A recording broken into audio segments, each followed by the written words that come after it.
Hi friends, வணக்கம். Welcome to தினப்படி சமையல். இன்றைக்கி நம்ம பார்க்க போகிறது பெட்மி பூரி. டெல்லியில் பார்த்திங்கன்னா இந்த பூரி ரொம்பவே ஃபேமஸ், ரொம்ப டேஸ்டியாக இருக்கும். இதுக்கு தேவையான பொருட்கள் டிஸ்கிரிப்ஷன் பாக்ஸ்லேயும் கொடுத்துருக்கேன். வாங்க இது எப்படி பண்ணுறதுங்கிறது பார்க்கலாம். இன்றைக்கி நான் 1 கப் அளவுக்கு கோதுமை மாவு எடுத்துட்டுருக்கேன். 1/4 கப் உளுத்தம்பருப்பு, 1/4 கப் பாசிப்பருப்பு. அதாவது நீங்கள் பாசிப்பருப்பும் 1/2 கப் வச்சு பண்ணலாம் தனியாக, இல்லை உளுத்தம்பருப்பும் தனியாக வச்சு பண்ணலாம். நான் இன்றைக்கி ரெண்டுமே கம்பைன் பண்ணி பண்ணுறேன். இது ரெண்டுத்தையும் 3 மணி நேரம் நல்லா ஊற வச்சுக்கோங்க. ஊற வச்சுட்டு இந்த மாதிரி நல்லா வடியை விட்டுட்டு இதை மிக்சியில் நல்ல ஒரு பேஸ்டாட்டம் அரைச்சி எடுத்துக்கலாம். கொஞ்சம் கொரப்பாக இருந்தாலும் ஒன்றும் பிரச்சனை கிடையாது.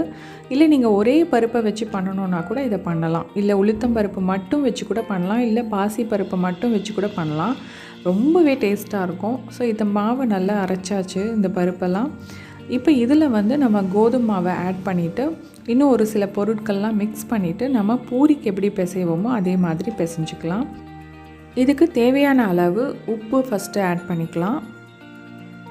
அதுக்கப்புறம் மிளகாய்த்தூள், அதுக்கப்புறமா பெருங்காயம், அதுக்கப்புறமா தனியா ஜீரகம், அது ரெண்டுத்தையும் கொஞ்சம் வறுத்துட்டு பொடி பண்ணி வச்சுக்கோங்க. அந்த பொடி 1 ஸ்பூன் போட்டு நல்லா மிக்ஸ் பண்ணிக்கலாம்.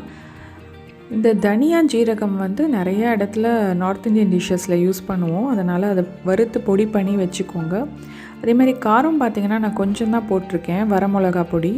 நீங்கள் பச்சை மிளகா கூட இந்த பருப்பு அரைக்கரைச்சே நீங்கள் அரைச்சி கூட ஆட் பண்ணிக்கலாம், உங்களுக்கு காரம் நிறையா வேணும்னா.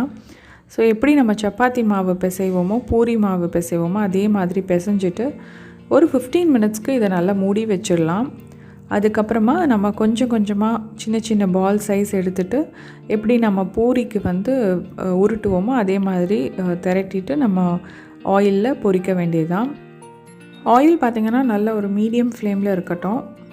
ரொம்ப ஹையில் வச்சோன்னா வெளியில் நல்லா உப்பி வரும், ஆனால் வேகாமல் இருக்கும். ஸோ இதனால் நல்லா 2 பக்கமும் பொன்னிறமாக கோல்டன் ப்ரௌன் வர வரைக்கும் வெயிட் பண்ணிவிட்டு நம்ம எடுத்துடலாம். இந்த பூரி பார்த்திங்கன்னா நம்ம நார்மல் பூரியை விட ரொம்ப டேஸ்ட்டு நல்லாயிருக்கும். அதே சமயம் ஒரு 2-3 சாப்பிட்டாவே நல்லா ஃபில்லிங் ஆகிடும். இதுக்கு நல்லா ஆலு சப்ஜி வச்சு நீங்கள் சாப்பிட்டிங்கன்னா ரொம்ப நல்லாயிருக்கும். அப்படி இல்லைன்னா கொத்தமல்லி புதினா சட்னி அந்த மாதிரி நல்ல காரசாரமாக வச்சு சாப்பிட்டோம், ரொம்ப நல்லாயிருக்கும். டெல்லியில் பார்த்திங்கன்னா இது ரொம்ப ஃபேமஸாக இருக்கும். அந்த சைட்லாம் எல்லா ஹோட்டல்ஸ்லையுமே மார்னிங் பிரேக்ஃபாஸ்ட்டில் இதை சர்வ் பண்ணுவாங்க. ரெகுலர் பூரிக்கு பதிலாக நம்ம இதை ஒரு 2 நாள் நம்ம இதை சாப்பிட்லாம். மந்த்லி ஒன்ஸ் ஆர் ட்வைஸ் இந்த மாதிரி பண்ணி சாப்பிட்லாம். ரொம்ப டிஃப்ரெண்ட்டாக இருக்கும், டேஸ்ட்டும் நல்லா வித்தியாசமாக இருக்கும். உங்களுக்கு காரசாரமாக வேணும்னா நான் சொன்னாப்பில் நீங்கள் பச்சை மிளகா கொஞ்சம் பருப்பு அரைக்கரைச்சே நீங்கள் ஆட் பண்ணிக்கோங்க. நான் இன்றைக்கி காரம் கம்மியாக தான் பண்ணியிருக்கேன்.